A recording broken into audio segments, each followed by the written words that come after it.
মানে সরকারের একজন উপদেষ্টাকে ট্যাগ করে গালি দিচ্ছেন। জনগণের ভালোর জন্য সারা দেশে এত বেশি লোডশেডিং দিচ্ছে সরকার, আমার ছবি। Fake news is a crime.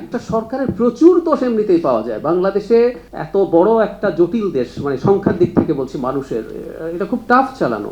For the last 15 years what happen in our country, একটা স্টেটের সব সিস্টেম স্ট্রাকচার ভেঙে শেষ হয়ে গেছে, লিস্ট ডেমোক্রেটিক ভ্যালুজ শেষ হয়ে গেছে, সেইটাও আমাদের সাথে যুক্ত হয়েছে। সো আমাদের সাউথ এশিয়াতেও যে পরিমাণ সংকট আছে, সংকটটা আমাদের এখানে তার তুলনায় অনেক বেশি। আমি অবাক হই, ধরুন জনগণের ভালোর জন্য সারা দেশে এত বেশি লোডশেডিং দিচ্ছে সরকার, আমার ছবি।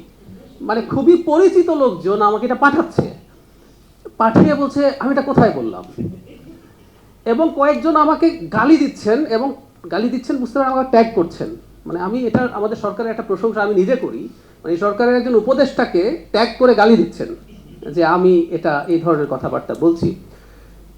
ওর মধ্যে ধরুন আগেরটা না হয় একটা মেইন স্ট্রিম পত্রিকা ছিল, কখনো কখনো কেউ মিথ্যা লোগো ব্যবহার করে, কখনো কখনো লোগো না, দেখতে ওই রকম মনে হয় ফেক করে, কিন্তু কেউ কেউ কিছুই করে না। আমি যেটা পড়লাম এর মধ্যে কোনো লোগো টোগো নাই, জাস্ট একটা ইমেজ তৈরি করেছেন, ওর মধ্যে আমার ছবি, এই উক্তি, এটা করে ফেলছি। কেন করছি? Fake news is a crime, এটা হলো জরুরি ব্যাপার, এবং সমাজে আমার মনে হয় এই বার্তাটা সরকারকে দিতে হবে, এবং আমরা এক ধরনের প্রস্তুতি আসলে এটার জন্য নেয়ার চেষ্টা করছি। আর শিশির আরেকটা কথা একটু যোগ করি, যে এখানে সরকার এখানে বসে সরকার বা এই নিউজ নিয়ে মিডিয়া নিয়ে বললে কেমন হবে, আমি মনে করি কিছুই হবে না। আমরা আশা করি সরকারের জায়গায় বসে সরকারের বিরোধিতা করা, সরকারের সমালোচনা করা, বাট জেনুইন জিনিস। আমি গত ব্রিফিংয়ে একটা কথা বলেছি, একটা সরকারের প্রচুর দোষ এমনিতেই পাওয়া যায়। বাংলাদেশে এত বড় একটা জটিল দেশ, মানে সংখ্যার দিক থেকে বলছি, মানুষের এটা খুব টাফ চালানো। একটা প্রেস ফ্রিডম ইন্ডেক্সে বাংলাদেশে 3 ধাপ অবনতি হয়েছে, এটা আমাদের দোষ না, ফর গডস সেক, এটা গত বছরের ঘটনা। এবার পজিশনেরও খারাপ হয়েছে, পয়েন্টও কমেছে, এবং আপনারা জানেন কি কি কারণে এটা হতে পারে, হয়েছে। এবার খুব খুশি নিয়ে বললাম, আমি আশা করি আগামীবারও আমরা খুশি নিয়ে কথা বলতে পারবো।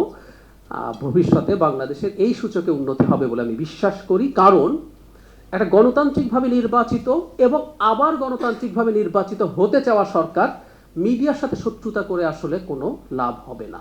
আমি খুব বেসিক কথাটুকুই বললাম, তার স্বার্থের কথা বলছি, কোনো লাভ নেই। সুতরাং আমরা চাই একটা সুষ্ঠু গণতান্ত্রিক পরিবেশ তৈরি হোক, এবং যেসব ব্যবস্থার কথা বলছি আমরা, বিশেষ করে ফেক নিউজের বিরুদ্ধে, সেগুলো আমরা এমনভাবে করতে চাই যাতে মিডিয়া, জনগণ সবাই কনভিন্সড হয় যে আমরা আসলে স্পেসিফিকলি একটা অপরাধের বিরুদ্ধে কাজ করছি। এবং আমি আশা করি বাংলাদেশের আগামী প্রেস ফ্রিডম ইন্ডেক্স যেটা আছে, আমাদের মিডিয়ার যে পরিবেশ আছে, মত প্রকাশের যে স্বাধীনতা আছে, সেটা আরও অনেক ভালো হবে। ধন্যবাদ।